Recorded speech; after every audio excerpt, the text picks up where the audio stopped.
mulai ada arahan pimpinan yang Anda debat misalnya. Ya, ketika mengarahkan kerjakan seperti ini ya, lalu Anda mengatakan, wah itu nggak bagus demikian. Ya, boleh jadi nanti akan begini-begini, itu nggak benar. Apalagi misalnya Anda menyangkalnya tanpa argumentasi. Saya nggak mau begitulah, ya. Saya nggak mau saja misalnya. Maka pimpinan mengatakan, bukankah 5 tahun yang lalu, yang ke belakang itu, kan sudah kamu rasakan kalau kamu begini, nanti akan seperti ini. Bukankah aku sudah berikan bimbingan kepadamu dan kamu rasakan? Bukankah sudah aku berikan nasihat kepadamu dan kamu mengetahuinya?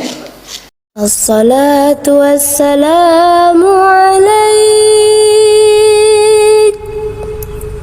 ya imam al-mujahidin ya Rasulullah.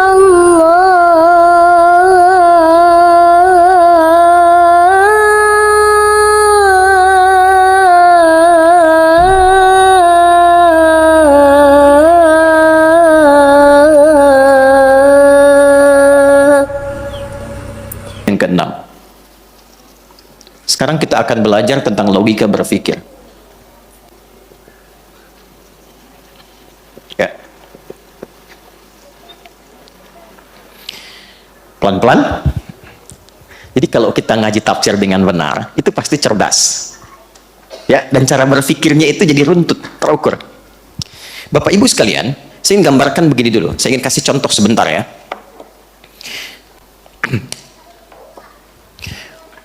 Anda bekerja di satu perusahaan,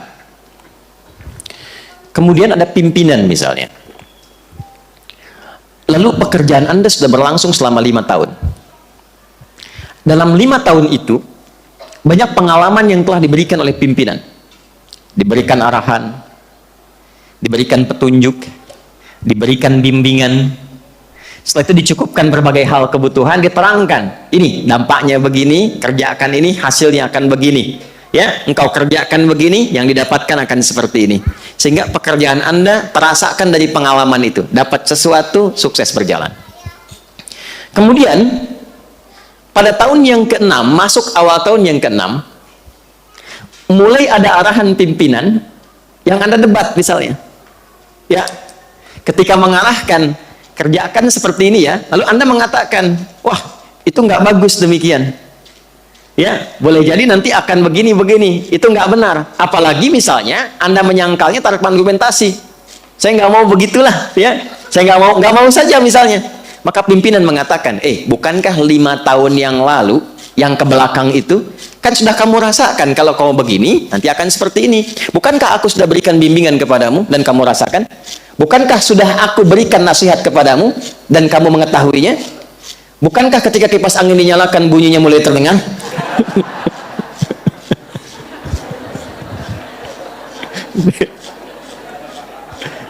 Tadi nggak ada kan ya? Bagaimana kalau dimatikan saja supaya saya nggak bersaing ya?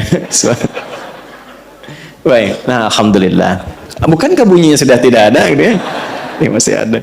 Nah, jadi pimpinan ini ingin menerangkan semua kontribusi yang telah dirasakan oleh bawahannya. Ya. Telah dirasakan oleh orang yang mengikutinya selama ini dan dijelaskan dan itu terasa. Memang sudah dirasakan, dinikmati, dijalani dan sebagainya. Kira-kira kalau ada orang berargumentasi dengan Anda dan menampilkan segala yang telah kita rasakan manfaatnya, hasilnya, masih bisa menolak nggak argumentasinya? Masih bisa menyoal nggak? Ya? Atau Anda datang kepada orang tua, mendebat kepada orang tua sesuatu, lalu ibu Anda mengatakan, kan mama yang mengandung kamu, melahirkan kamu, merawat kamu, sudah memberikan arahan kepada kamu, mama sudah mengalami semua ini, kamu akan ke tempat itu, mama sudah pernah ke sana, kan sudah mama tunjukin juga, kenapa mau maksa ke sana? Kalau sudah dirasakan, diberikan penjelasan dengan nyata dan kita rasakan sendiri, apakah masih mungkin kita menyoal? Oke, sekarang dengan cara yang sama, dengan argumentasi yang sama, dengan logika dan cara berpikir yang sama, ada orang-orang yang menyoal Al-Quran. Al-Quran itu firman siapa?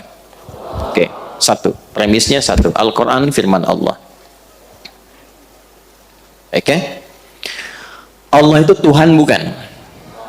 Maha kuasa tidak? Maha segalanya tidak? Baik. Semua yang bersumber dari Allah benar tidak? Yakin? Baik. Sekarang Allah tampilkan, aku beri contoh, kata Allah. Siapa yang membentangkan bumi? Siapa yang menciptakan bumi? Membentangkan di dalamnya semua yang ada di bumi sehingga nyaman untuk dijalani aktivitas di dalamnya. Siapa? Siapa yang menurunkan hujan? Siapa yang menumbuhkan tumbuhan?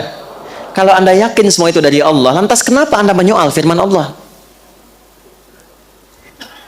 Maka dari itu, ketika ada orang-orang yang menyoal firman Allah dan disebutkan di ayat 1 sampai dengan 3, yang pekerjaannya cuma iseng nyoal, dan diingatkan di ayat yang keempat dan kelima, tidak mampu juga untuk meredam apa yang mereka lakukan, maka disentuh bagian terakhir. Yang pertama kan sudah bagian tertinggi di hatinya, ya kan?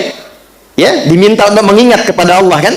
Nggak sadar juga, maka dicek sebenarnya orang itu berpikir atau tidak. Ya, maka diceklah kemudian sisi akalnya, intelektualitasnya. Jadi yang akan kita jalani dan kita dapati orang-orang yang seringkali menyoal itu kita akan bisa uji. Yang pertama, mereka itu satu, apakah punya keimanan tidak dalam hatinya, dalam jiwanya? Apa masih punya hati untuk bisa merasakan? Yang kedua, kalau yang pertama tadi konektivitasnya dengan Tuhan, masa iya sih ada hamba menyoal Allah, menyoal Tuhannya sendiri, kan? Jadi ditanya, ini sebenarnya punya hubungan baik nggak dengan Tuhannya, kan? Atau yang kedua, kalau memang dia merasa tidak bertuhan atau tidak punya hubungan baik dengan Tuhannya, masih berakal nggak? Karena hanya hewan yang tidak berakal. Ya, kalau ada burung beo menyoal sesuatu, namanya beo, tetap hewan. Tapi kalau Anda kan manusia punya akal. Perbedaan antara manusia dengan hewan itu terletak kepada akalnya. Maka di ayat yang ke-6 sampai ayat ke-14 disebutkan dulu jalan untuk logika berpikir supaya dia merenungkan, masih punya akal nggak? Jelas? Kalau diberikan hati tidak berfungsi, diberikan akal tidak difungsikan, nih, hati-hati dengan ancaman yang mungkin didapatkan saat engkau berpulang kepada Allah. Makanya nanti ayat ke-15 dan seterusnya berisi tampilan-tampilan jawaban bagi orang yang masih bertahan, maaf, dengan keburukannya sampai tidak memfungsikan akal dan hatinya.